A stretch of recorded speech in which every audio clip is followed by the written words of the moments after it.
Hello বন্ধুরা, কেমন আছো? আশা করি ভালো আছো। আমিও খুব ভালো আছি। আবারও চলে এলাম তোমাদের কাছে নতুন একটা ভিডিও নিয়ে। খুব কম সময়ে ও কম খরচে এত সুন্দর একটা রেসিপি না দেখলে মিস করবে। তো চলো দেখা যাক কি কি লাগবে দেখে নিই। প্রথমেই দিয়ে দিলাম 1.5 কাপ চিনি। যতটা চিনি দেবে ততটাই জল দেবে। তো আমি 1.5 কাপ চিনিতে 1.5 কাপ জল দিয়েছি। তারপর সেরাটা বানিয়ে নেব।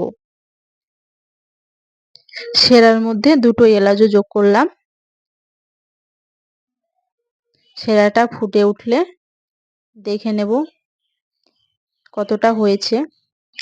সেরাটা একটু চিটচিটে ভাব আসলে নামিয়ে নিতে হবে।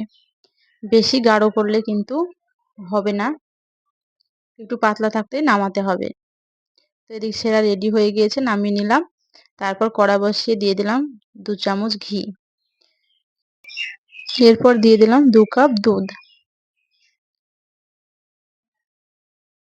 দুধটা ফুটে উঠলে দিয়ে দেব 1 কাপ সুজি। সুজিটা একসঙ্গে দেব না, অল্প অল্প করে দেব। একসঙ্গে দিলে দলা পেকে যেতে পারে। তো অল্প অল্প করে দিয়ে নেড়ে নিতে হবে। আমি অল্প অল্প করে দিয়ে নেড়ে নিচ্ছিলাম।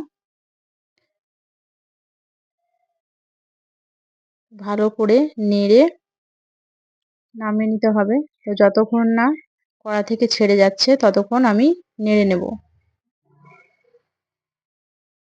দেখতে পাচ্ছ কত সুন্দর কড়া থেকে ছেড়ে গিয়েছে। এবার নামিয়ে নিলাম।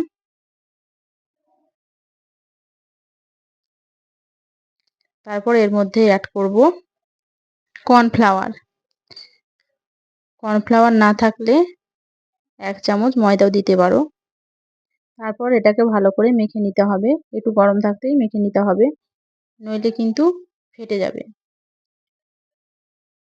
তো ভালো করে মেখে নিয়েছি। তারপর পান্তুয়ার শেপটা দিয়ে নিতে হবে, তো যাতে একটুও ফাটা না থাকে সেইভাবে গোল গোল করে নিতে হবে। তারপর তেল গরম করে দিয়ে দিয়েছি। একটু লালচে কালার করে ভেজে তুলে নিতে হবে।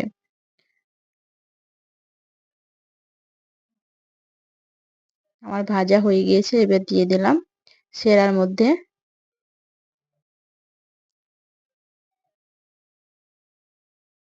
সেরার মধ্যে রেখে দিতে হবে 1 ঘন্টা মতো। 1 ঘন্টা পরে দেখো একবার, কেউ বুঝতেই পারবে না বাড়িতে বানানো না দোকানে বানানো।